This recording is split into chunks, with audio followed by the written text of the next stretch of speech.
فرمایا تحقیق اللہ نے مومنوں پر احسان فرمایا ہے کہ انہیں اپنا رسول عطا فرمایا۔ اس کا صرف ترجمہ کبھی بندے کی سمجھ میں آ جائے نا تو سارا میلاد اس کی سمجھ میں آ جاتا ہے۔ صرف اس آیت کا آسان سادہ ترجمہ اگر سمجھ لیا جائے کہ رب کہتا ہے میں نے احسان کیا تم پر، تمہیں اپنا رسول دے دیا ہے۔ وہ دو عالم کی رحمت ہیں، وہ جہاں چاہتے وہیں رہتے، یہ تو ان کی مہربانی ہے کہ یہ عالم پسند آیا۔ نبی پاک صلی اللہ تعالیٰ علیہ وسلم ہمارے اوپر رب کا سب سے بڑا احسان ہے، اور اللہ تبارک و تعالیٰ نے سسکتی، تڑپتی، بے چین، پریشان، تکلیف میں مبتلا اپنی مخلوق پر رحم فرمایا اور رسول کریم عطا فرمائے۔ نبی پاک صلی اللہ تعالیٰ علیہ وسلم کی تشریف آوری نے ایک ایک ذرے پر احسان کیا، حضور سے ایک ایک نگر، ایک ایک پتا فیض یاب ہوا، لیکن بعض چیزیں ایسی ہیں جنہیں خصوصی طور پر سرکار نے نوازا، بعض معاملات پر خاص کرم نوازی حضور نے فرمائی۔ مجھے بتائیے جس بندے کو یہی خبر نہ ہو میرا خالق اور مالک کون ہے، جس کو یہی پتہ نہ ہو کہ میرا رزق کہاں سے آتا ہے، میں نے مانگنا کہاں سے ہے، جس سے یہ خبر ہی نہ ہو کہ میری دعاؤں کا رخ کس طرف ہونا چاہیے، اس کی بھی کوئی زندگی ہے؟ نبی پاک علیہ السلام نے سب سے بڑا احسان یہ فرمایا ہے کہ ہمیں عقیدہ توحید سکھایا ہے۔ حضور نے ہمیں ہر جگہ سے چھڑا کے رب کریم کی بارگاہ میں سجدہ کرنے کا حکم دیا ہے۔ عرب کے لوگ جو تھے وہ بڑی بڑی وہم کا شکار تھے، بڑی بڑی اوہام پرستی کا شکار تھے۔ یہ آج کل بھی وہم بہت زیادہ ہے نوجوانوں میں، یعنی کوئی فیصلہ پکا ہے ہی نہیں، کوئی پکی بات ہی نہیں کرتے، یہ کر لوں کہ نہ کروں،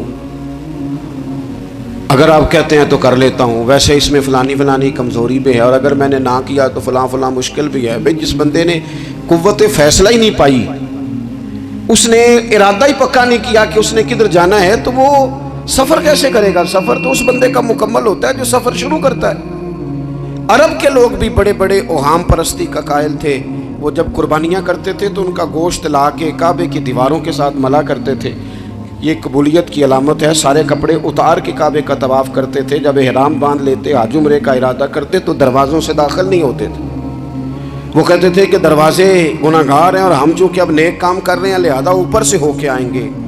رسول کریم علیہ السلام نے انہیں ان سارے وہموں سے، ساری پریشانیوں سے، ان ساری بدشگونیوں سے نکال کے کہا اللہ تمہارا مالک ہے، اللہ تمہارا محافظ ہے، ہوگا وہ جو رب چاہے گا۔ ذرا سی بات پہ سہم جانا، ذرا سی بات پہ ڈر جانا۔ حضور نے لوگوں کو قوت فیصلہ عطا کی، اور اتنی بڑی قوت فیصلہ حضور نے دی کہ کل تک جو فیصلہ کر نہیں نہ پا رہے تھے، آج انہوں نے اس طرح کے فیصلے کیے کہ اپنی ساری کی ساری اولادیں لے کر وہ میدانوں میں کھڑے ہو گئے۔ وہ ڈٹ گئے کہ ہم نے کفر کے مقابلے میں جہاد کرنا ہے۔ انہوں نے طے کر لیا کہ حق کیا ہے، سچ کیا ہے۔ نبی پاک علیہ السلام نے ہمیں عقیدہ توحید دیا، اور وہ طے کر کے دیا ہے نبی پاک نے، سجدہ سوائے اللہ کے کسی کو جائز، اگر کوئی عبادت کی نیت سے کرتا ہے تو سجدہ کفر ہے، اور اگر تعظیم کی نیت سے کرتا ہے تو حرام ہے۔ نبی پاک علیہ السلام تشریف فرما تھے تو کچھ جانوروں نے آ کے حضور کے قدموں پہ سجدہ کیا، پیش نظر ہے وہ نوبہار، اور سجدے کو دل ہے بے قرار، روکیے سر کو روکیے، یہی تو امتحان ہے۔ کچھ جانوروں نے جب سجدہ کیا تو صحابہ عرض کرنے لگے یا رسول اللہ صلی اللہ تعالیٰ علیہ وسلم ہمارا بھی دل کرتا ہے، تو حضور نے فرمایا بھی سجدہ سوائے رب کے کسی کے لیے جائز نہیں ہے، ہاں اگر جائز ہوتا تو میں خاتون سے کہتا کہ اپنے شوہر کو سجدہ کرے۔ نبی پاک علیہ السلام نے حد بندی کر دی۔ اور پھر دیکھیں یہ جو ہم میلاد مناتے ہیں نا، یہ میلاد اللہ تعالیٰ کی توحید کا بہت بڑا اعلان ہے۔ ہم کہتے ہیں نبی پاک کا میلاد ہوا، جس کا میلاد ہوتا ہے وہ خدا نہیں ہوتا، جو پیدا ہوتا ہے وہ رب۔ جب ہم میلاد منا رہے ہوتے ہیں تو ہم یہ بتا رہے ہوتے ہیں بھئی حضور خدا نہیں، حضور تو 12 ربیع الاول کو پیدا ہوئے ہیں، تو جو پیدا ہو رب پیدا، لم یلد ولم یولد، اللہ تبارک و تعالیٰ پیدا نہیں ہوتا، مالک تو ازلی ابدی شانیں رکھتا ہے۔ اس لیے عقیدہ توحید بندے کو مضبوط کر دیتا ہے۔ انسان جب عقیدہ توحید والا ہو جاتا ہے اور نبی پاک علیہ السلام دنیا میں رب کی طرف بلانے آئے، وداعیا الی اللہ باذنہ وسراجا منیرا، حضور نے لوگوں کو اللہ کی جانب دعوت دی۔ جب انسان توحید والا ہو جاتا ہے تو مضبوط ہو جاتا ہے، وہ کسی سے نہیں ڈرتا، وہ سمجھتا ہے ہونا تو وہ ہے جو میرا رب چاہے گا، مجھے پریشان ہونے کی ضرورت کیا ہے۔ پھر اس کا بھروسہ بھی اللہ تعالیٰ پر، اس کی امیدیں بھی اللہ رسول سے، اس کی توجہات کا قبلہ بھی سارا ادھر ہی۔ تو حضور نے لوگوں کو عقیدہ دیا، مضبوط کیا۔ رسول پاک صلی اللہ تعالیٰ علیہ وسلم نے ذہنوں کو پختگی عطا فرمائی۔ تو سب سے بنیادی چیز حضور کا جو احسان ہے وہ عقیدہ ہے۔ پھر بعض خاص طبقات پر حضور نے خاص احسان کیا۔ آج بھی پوری دنیا میں ڈنڈورا پیٹا جاتا ہے عورتوں کے حقوق کا، پوری دنیا کے اندر، اور بعض لوگ عورتوں کو بڑا دھوکہ دیتے ہیں، کہتے ہیں تمہیں حق نہیں ملتے لہٰذا تم سڑکوں پہ آ جاؤ، معاذ اللہ، تمہیں حق نہیں ملتے لہٰذا تم معاذ اللہ بازاروں کی رونق بن جاؤ۔ عورتوں کو بڑا پریشان کیا جاتا ہے حقوق کے تعلق سے۔ نبی پاک علیہ السلام کی آمد سے پہلے کوئی خاتون کے ساتھ سلوک اچھا نہیں کیا جاتا تھا، اس کا کوئی جائیداد میں حصہ نہیں تھا۔ عورت کا خامد اگر فوت ہو جاتا تو وہ اپنے سسرال کے خاندان کی پراپرٹی بن جاتی، معاذ اللہ، وہ جس کے مرضی چاہے سپرد کر دیتے۔ ہندوستان کے بعض علاقوں میں ایسی کبھی رسمیں بھی پائی جاتی تھی کہ بعض عورتیں اپنے خامد کے ساتھ جل جانا مناسب سمجھتی تھی کہ بعد میں کوئی زندگی تو ہوگی نہیں، اور بیوہ خاتون اور طلاق یافتہ خاتون، اس کے بارے میں تو لوگوں کا خیال تھا کہ شاید یہ خاتون بالکل سوسائٹی اور سماج کا حصہ ہی نہیں ہونی چاہیے۔ قربان جائیں، یہ اعزاز میرے نبی پاک نے دیا ہے۔ حضور نے پہلی شادی ہی اس خاتون سے کی ہے جن کا پہلے بھی نکاح ہو چکا تھا، اور خاتون کو حضور نے حقوق دیے، جائیداد میں حصہ دیا۔ کہا جو بیٹیوں کی بہنوں کی پرورش کر کے آئے گا اور اچھی پرورش کر کے انہیں روانہ کر دے گا، جس طرح میری دو انگلیاں جڑی ہوئی ہیں میرے ساتھ جڑ کے جنت میں جائے گا۔ اور ایک روایت میں فرمایا کہ جب کسی کے ہاں بیٹی پیدا ہوتی ہے نا تو اللہ فرشتوں کو بھیجتا ہے اور وہ اس کے گرد کھڑے ہو جاتے ہیں اور گھر والوں کو سلام کہتے ہیں اور کہتے ہیں یہ ضعیفہ ایک ضعیفہ سے پیدا ہوئی ہے، یہ کمزور یعنی صنف کے لحاظ سے کمزور نازک بچی ایک نازک ماں سے پیدا ہوئی ہے۔ فرشتے کہتے ہیں جو اس کی پرورش کرے گا نا اللہ قیامت تک اس کی مدد کرے گا، اس کی ہمیشہ مدد ہوتی رہے۔ اور نبی پاک صلی اللہ تعالیٰ علیہ وسلم کی خدمت میں آ کے جب خواتین نے کہا تو نا یا رسول اللہ ہمارے تو دین دنیا کے معاملات میں مردوں کے تعلق سے کمزوری ہے، کئی دن تو ہم ویسے نماز نہیں پڑھ سکتی مہینے میں، کئی دن تو ہم ویسے عبادات کے قریب نہیں جا سکتی، جہاد پہ ہم نہیں جاتی، گواہی ہماری مردوں کے برابر نہیں، تو یا رسول اللہ صلی اللہ علیہ وسلم ہمارا بھی کوئی اعزاز ہے؟ تو حضور نے فرمایا جب کوئی خاتون حاملہ ہوتی ہے نا تو اللہ اسے اتنا ہی ثواب دیتا ہے جتنا جہاد کرنے والے کو ثواب دیتا ہے، اور جب بچہ پیدا ہوتا ہے تو اللہ تعالیٰ اسے شہادت کا درجہ عطا کرتا ہے، اور جب وہ بچوں کو دودھ پلاتی ہے تو رب اسے غلام آزاد کرنے کا ثواب عطا کرتا ہے۔ ایک دفعہ نا نبی پاک صلی اللہ تعالیٰ علیہ وسلم کی خدمت عالی مرتبت میں حضرت عائشہ صدیقہ رضی اللہ تعالیٰ عنہ نے ایک واقعہ عرض کی حضور آج میرے ساتھ عجیب معاملہ ہوا، میں گھر میں اکیلی تھی تو ایک خاتون دو بیٹیوں سمیت آئی، اس نے کہا کہ میں بھی بھوکی ہوں، میری بیٹیاں بھی پریشان ہیں، کھانا نہیں کھایا۔ سیدہ پاک کہتی ہیں یا رسول اللہ میرے پاس بھی 3 کھجوریں تھیں گھر میں پڑی، یہ 2 جہاں کے شاہ ہیں پر پاس کچھ رکھتے نہیں، اور 2 جہاں کی نعمتیں ہیں ان کے خالی ہاتھ میں۔ فرماتی ہیں وہ تینوں کھجوریں میں نے ان تینوں ماں بیٹیوں کو دے دی، ماں نے پہلے ایک ایک کھجور دونوں بیٹیوں کو دی، پھر بچیاں وہ کھجور کھا کے ماں کی طرف دیکھنے لگی تو جو کھجور ماں کے پاس تھی اماں نے اس کے بھی 2 حصے کر کے بیٹیوں میں بانٹ دیے۔ حضرت عائشہ عرض کرنے لگی یا رسول اللہ میں نے یہ بڑا نرالا رنگ دیکھا ہے، ماں کا اپنے بچوں سے پیار کا انداز۔ تو حضور نے کیا فرمایا؟ نبی پاک علیہ الصلوۃ والسلام فرمانے لگے سن پھر اللہ تعالیٰ نے اس عورت پر جنت کو واجب کر دیا ہے، فرمایا اللہ نے اسے جہنم سے دور کر دیا جو بیٹیوں کے معاملے میں آزمایا گیا، اور جس نے پھر ان کے ساتھ اچھا سلوک کیا۔ اپنا حضور کا عمل یہ تھا کہ حضور کی بڑی صاحبزادی سیدہ زینب رضی اللہ تعالیٰ عنہ، یہ حضور کی سب سے بڑی صاحبزادی ہیں، یہ بخاری میں آپ کو ملے گا کہ ان کی بیٹی جناب امامہ بنت زینب چھوٹی سی عمر تھی، تو جب حضور نماز کے لیے آتے تھے تو نواسی کو اٹھا کے ساتھ لے آتے تھے، اور وہ حضور نماز پڑھتے تھے تو وہ نبی پاک کے کندھوں پہ کھیلتی تھی. حضور نے عملاً بیٹیوں سے پیار کرنا سکھایا. بیٹیوں سے محبت کریں, بیٹیوں سے پیار کریں. بیٹیاں بڑی خیرخواہ ہوتی ہیں, بیٹیاں ماں باپ کی بڑی وفادار ہوتی ہیں, بیٹیاں بڑا خاص تعلق رکھتی ہیں. جوانوں, آپ سے بھی کہوں گا بہنوں کی طرف توجہ رکھیں. جو کسی کی بہن آپ کے گھر ہے اس کا بھی خاص احساس کریں, وہ بھی کسی کی بہن ہے, لیکن اپنی بہن کے ساتھ بھی خاص نسبت کا تعلق قائم رکھیں. رشتوں میں اعتدال ہونا چاہیے. اس صنف کو نبی پاک علیہ السلام نے خاص کر کے نوازا ہے, اور ہمارا بھی ان کے ساتھ خاص رشتہ ہونا چاہیے. اسی طرح کا معاملہ یتیموں کے ساتھ ہے, کمزوروں کے ساتھ ہے. دیکھو آج نا ہمارے ہاں کمزوروں, غریبوں, مسکینوں, یتیموں کی مدد تو کی جاتی ہے, لیکن انہیں لوگ اپنے ماحول کا حصہ نہیں بناتے. یعنی کبھی گئے تو غریبوں میں آٹا بانٹا ہے, کبھی گئے تو غریبوں میں جا کے کپڑے تقسیم کرا ہے, کبھی گئے تو غرباء کو کچھ وقتی طور پر کچھ ضروریات زندگی دے دیں, کبھی عیدیاں بانٹ دیں, کبھی سیلاب زدگان میں چلے گئے. غرباء کو کچھ نہ کچھ صدقات تو دے دیے جاتے ہیں, ان پر کچھ خیرات تو کر دیا جاتا ہے, لیکن انہیں سوسائٹی کا, ماحول کا حصہ نہیں بنایا جاتا. حضرت عبداللہ ابن عمر کہتے ہیں نبی کریم علیہ السلام کے پاس نا 10 دینار تھے.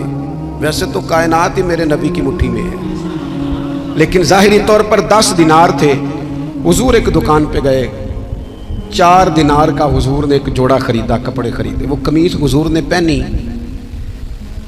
تو ایک انصاری آگے بڑھ کے عرض کرنے لگے حضور میرا بڑا دل کر رہا ہے, یہ مجھے نہیں دے دیتے آپ؟ تو حضور خوش ہو گئے. یہ میرے محبوب کا دروازہ ہے کہ جب کوئی مانگتا ہے تو حضور خوش ہو جاتے. نبی کریم سے مانگا اس شخص نے تو حضور خوش ہو گئے, اور محبوب نے وہ کرتا, وہ کپڑے اتار کے اس انصاری کو عطا کر دیے, اور 4 دینار کے اور خرید لیے, باقی بچے 2 دینار. نبی کریم وہ لے کے نکلے, رخصت ہوئے گھر جانے کے لیے, تو رستے میں خاتون کو روتے ہوئے دیکھا. حضور رک گئے, فرمایا کیوں رو رہی ہو؟ عرض کرنے لگی یا رسول اللہ صلی اللہ تعالی علیہ وسلم میں فلاں آدمی کی کنیز ہوں, نوکرانی ہوں, اس نے آٹا لینے بھیجا تھا 2 دینار کا, وہ 2 دینار گم ہو گئے. حضور نے 2 دینار اسے عطا کر دیے. وہ دیے تو پھر رو رہی تھی. فرمایا اب کیوں روتی ہو؟ کہنے لگی یا رسول اللہ ڈرتی ہوں دیر بڑی ہو گئی یا مار ہی نہ پڑے. تو حضور نے فرمایا چل نہ, میں تیرے ساتھ چلتا ہوں. حضور ان کے گھر گئے, وہ اہل ایمان کا گھر تھا جن کی وہ کنیز تھی. جا کے کہا السلام علیکم, اندر سے جواب ہی نہیں آیا. پھر فرمایا السلام علیکم, کوئی جواب ہی نہیں آیا. محبوب کا طریقہ مبارکہ تھا 3 دفعہ دستک, پھر واپسی. تیسری دفعہ کہا السلام علیکم, تو وہ سارے بول پڑے وعلیکم السلام یا رسول اللہ. حضور ماں باپ قربان. تو حضور فرمانے لگے میں نے پہلے بھی 2 دفعہ سلام لیا, بولا کوئی نہیں. کہا یا رسول اللہ اپنے نصیب تھے نا کہ ہم پہ سلامتیاں بھیج کون رہا ہے, ہم نے سوچا ذرا 3 دفعہ مل جائے سلامتی, ذرا مل جائے نا. حضور سلامتی بھیج رہے ہیں تو آتی رہے نا. تو محبوب کریم علیہ السلام فرمانے لگے یہ تمہاری کنیز وہاں کھڑی رو رہی تھی, اس بیچاری کے 2 دینار گم ہو گئے تھے, اسے دوبارہ سامان لاتے کچھ دیر ہو گئی, اس پر سختی نہ کرنا, مارنا نہ. غلام کہنے لگے حضور اس خاتون کے قربان جائیں جو ہمارے کریم رسول کو ہم جیسے غریبوں کے گھر تک لے آئی ہے, مارنا کیا, ہم اسے آزاد کر دیں. یہ آزاد ہے اللہ کی رضا کے لیے. یہ دیکھو یہ میرے نبی پاک کا انداز ہے. حضور نکلے تو جناب عبداللہ ابن عمر فرماتے ہیں رسول کریم فرمانے لگے شکر ہے اللہ تعالیٰ کا, 10 دینار تھے, ایک انصاری نے بھی قمیض پہن لی, میں نے بھی قمیض پہن لی, اور رب نے ایک کنیز کو آزاد بھی فرما دیا. یہ انداز ہمیں نبی کریم نے دیا ہے کہ ہم اپنے دولتوں میں, اللہ کی عطاؤں میں غرباء کو, قریبیوں کو, رشتہ داروں کو, بہن بھائیوں کو تھوڑا شریک کر لیں, تاکہ وہ جو آسودگی اللہ نے ہمیں دی ہے اس میں سے دوسروں کو بھی کچھ نفع ملے. میرے نبی پاک صلی اللہ تعالیٰ علیہ وسلم کا انداز کچھ اس طرح کا ہے کہ امام بہقی نے لکھا ہے حضرت بشیر بن عقبہ رضی اللہ تعالیٰ عنہ کہتے ہیں میرے والد انتقال کر گئے تھے, اور میں ایک جگہ پہ بیٹھ کر رو رہا تھا کہ نبی پاک صلی اللہ تعالیٰ علیہ وسلم میرے قریب سے گزرے, کیوں روتے ہو؟ یا رسول اللہ میرے والد کا انتقال ہو گیا, میری والدہ رخصت ہو گئی. تو یہ ہمیں حضور نے سبق دیا ہے. یہ یتیموں غریبوں کا خیال رکھنے کا یہ بھی ایک نقطہ, یہ بھی انداز ہے. کائنات کا بڑے سے بڑا درد دل رکھنے والا بندہ یہاں تک نہیں جا سکتا جو میرے رسول کریم نے بیان فرمایا. کہتے ہیں نبی پاک علیہ السلام فرمانے لگے بشیر بن عقبہ کیا تو اس بات پر راضی نہیں کہ میں تیرا باپ ہوں اور عائشہ تیری ماں ہو؟ آنا تجھے ہم شامل کر لیں اپنے گھرانے میں، آ جانا، مکمل تیرے معاملات کا خیال کیا جائے، تو آ جا۔ اتنا بڑا درجہ۔ نبی پاک نے تو حضرت سلمان فارسی کے بارے میں بھی فرمایا کہ میں نے انہیں اپنی اہل بیت میں شامل کر لیا۔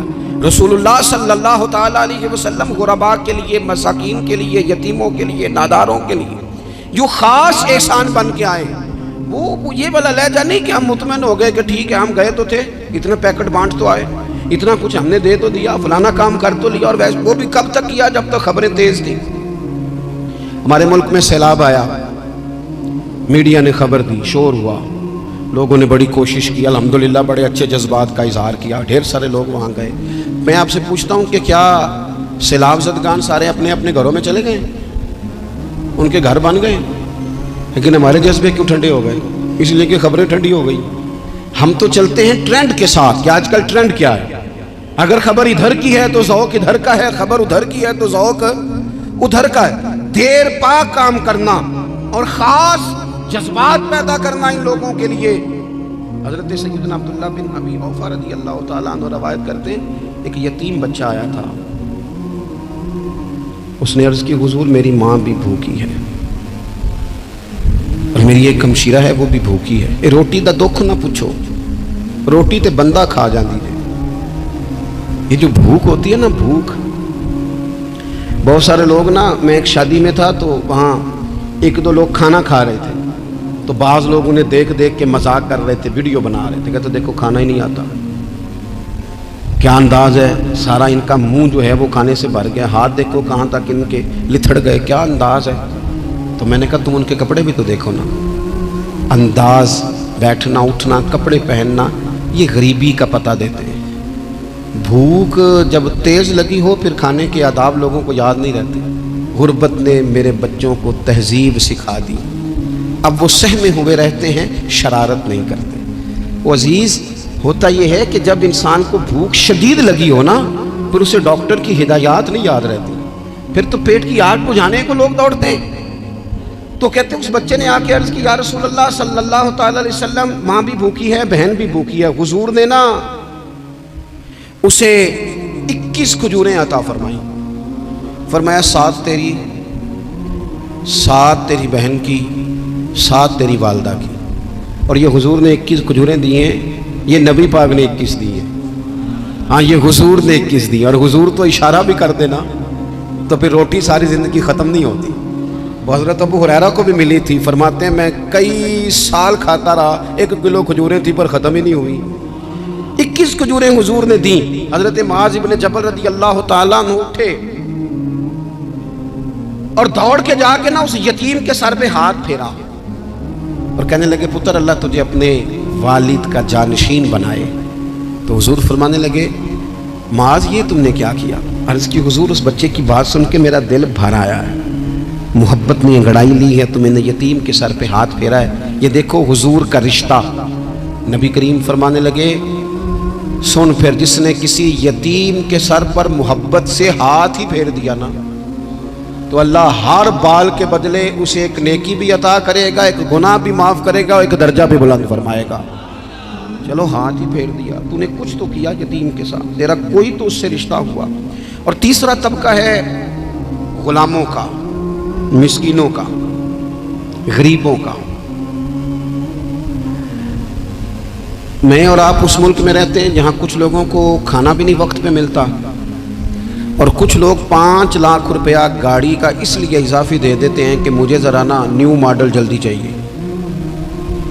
یعنی ایک طرف ملک کی حالت یہ ہے کہ بعض لوگوں کے پاس پیسے نہیں ہیں کہ بچوں کی فیس بھر سکیں، لیکن دوسری طرف حال یہ ہے کہ نئے ماڈل کا موبائل اگر مارکیٹ میں آتا ہے تو وہ ختم ہو جاتا ہے، ملتا ہی نہیں، وہ شارٹ ہو جاتا ہے۔ کچھ لوگوں نے اس طرح کیا ہے کہ انہوں نے یہ سمجھا ہے کہ دولت شاید موج کرنے کے لیے ہمیں دی گئی ہے، ہم طرح طرح کے کھانے کھائیں، طرح طرح سے چیزیں اوڑیں، طرح طرح کے معاملات کریں۔ انہوں نے یہ طے کر لیا ہے۔ اس کا نقصان کیا ہوا ہے؟ اس کا نقصان یہ ہوا ہے کہ کچھ لوگ غربت کی سطح سے نیچے آ گئے ہیں بیچارے، نبی پاک کا جو احسان ان غریب لوگوں پر ہے. حضور علیہ السلام کے پاس نا حضرت عبداللہ ابن عمر روایت کرتے ہیں اور طبرانی میں موجود ہے, حضور کے پاس نا 10 دینار تھے. ہمارے پاس بھی پیسے ہوتے ہیں نا, لیکن وہ کچھ ہوتے ہیں ہمارے کھانا کھانے کے لیے, کچھ ہوتے ہیں آئس کریم کھانے کے لیے, کچھ اس لیے ہوتے ہیں کہ آج میری مرضی دا نہیں پکا. لہٰذا میں نے, ہمارے ایک دوست ہیں وہ کہتے ہیں کہ آج کل یہ ماحول بن گیا ہے کہ بچے اگر کہتے ہیں نا کھانا میری مرضی کا نہیں, تو اماں کہتی ہے جا تو برگر کھا لے.